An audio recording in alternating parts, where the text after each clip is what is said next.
您好，这是静姐说话。今天这期视频呢，我特意给新手推荐2个拌肥，当然是关于养兰花的肥。咱们不卖关子，直接说，分别是香蕉皮、兰花专用肥和淡茶水。这听着分明是3个呀，怎么是2个半呢？听我慢慢道来。咱们先来说香蕉皮吧。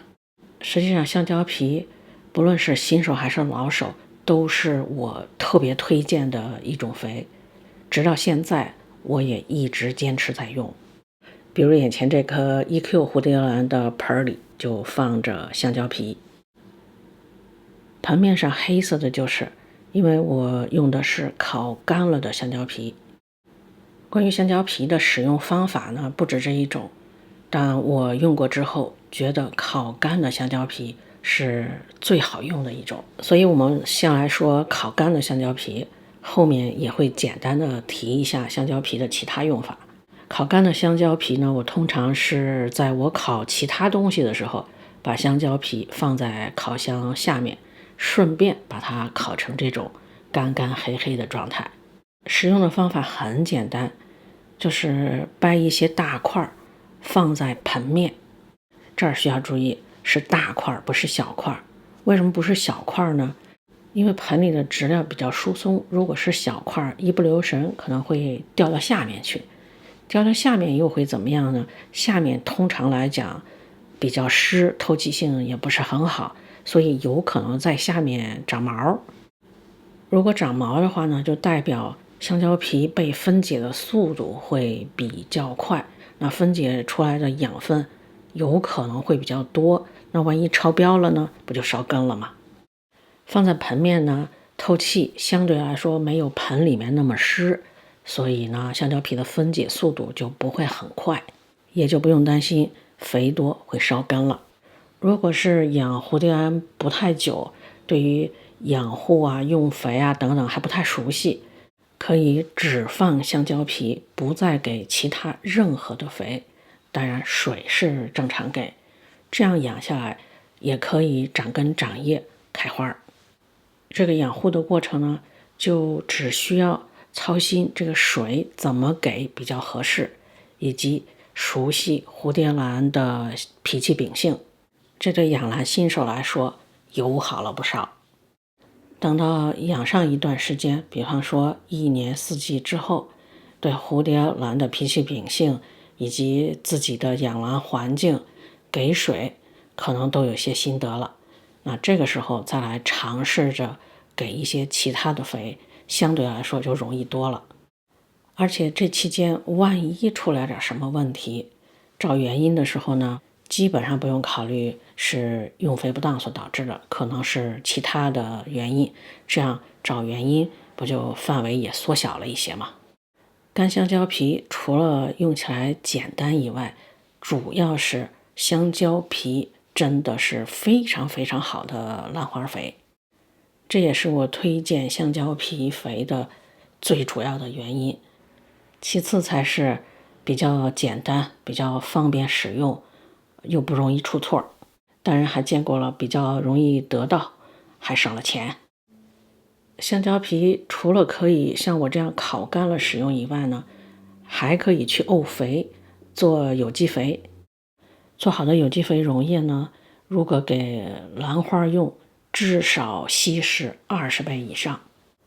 另外一种用法呢，是新鲜的香蕉皮，就刚扒下来香蕉皮，直接放到一个容器里，倒一些清水，泡几个小时，泡1天也行。这个溶液拿来去泡蝴蝶兰的根，因为香蕉皮泡在水里的时间不算长，所以溶到水里的养分也不会特别多，或者说特别浓，所以这个溶液可以直接用。但如果不放心，再兑点水也可以。后面介绍的这2种香蕉皮的使用方式呢，相对干香蕉皮来说，还是麻烦了一些，尤其对于新手来说，如果掌握不好，还是有一定的危险性。所以我最推荐的还是前面我着重说的那个干香蕉皮的方法，不过问题来了，干香蕉皮适合放在盆面，那是有质料的盆面。如果没有质料呢，如果是水培的、水汽的等等，那干香蕉皮怎么办呢？还能怎么办呢？泡水呗。干香蕉皮可以泡成干香蕉皮肥水来用，但既然是泡水嘛，就不一定非得是干香蕉皮了，湿香蕉皮也可以。所以后面说的那两种方法，对于水培水汽的就比较好用了。所以怎么使用香蕉皮，看各自的情况吧。香蕉皮算是我推荐的第一个肥，再说第二个肥，就是购买专业的兰花肥。买回来的兰花专用肥，实际上来说呢是很好的，但我把它放在第二个来推荐，主要是考虑到刚开始养兰花，通常家里的花不会特别多，兰花用肥又特别少，买一盒回来要用很久，所以我把购买的兰花专用肥放在推荐的第二位。买回来的兰花专用肥的使用方法就按照说明来用，不过使用量我建议按照说明使用量的一半或者1/4来使用。这一点主要是从安全的角度考虑，尤其是新手，这样做不太容易出错，而且不用担心肥不够它长不好、不开花之类的。1/4或者1/2的用量足够它长根叶和开花的了。还是那句话，等到熟悉了之后呢，就可以按照情况来调整肥的用量。不熟悉的时候，先按照这个比较严格的1/2或者1/4来用。到这儿2个肥说完了，我们再来说那半个。那半个呢，就是茶水。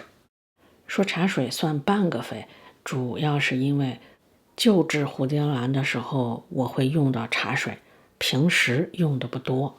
如果蝴蝶兰的植株看上去有点弱，不太健壮，或者干脆根就烂了，不太好，泡茶水有奇效，发根、长叶都非常快。那茶水除了可以作为救治的补药以外，作为日常的肥其实也可以，只不过它使用起来不像干香蕉皮那么方便，所以我主要是用它来救治体弱多病的植株。而且说到泡茶水，如果是水培的，相对来说就比较方便，但如果是盆栽的呢，就有那么一点点的担心，泡完茶水之后一定要冲洗盆，用清水冲，不要让茶水在盆里残留太多，怕在盆里发酵，万一烧坏根。所以您的蝴蝶如果是只要盆栽的，就建议用干香蕉皮；如果是水培的，那就茶水和香蕉皮水轮流使用。如果家里的兰花开始增多了，又或者说虽然也不是很多，但已经下定决心长期养了，也不妨去买个兰花专用肥。这就是我推荐的2个半肥。关于它们更详细的一些情况呢，之前都有发过视频，今天就不详述了。那我们下期再见喽。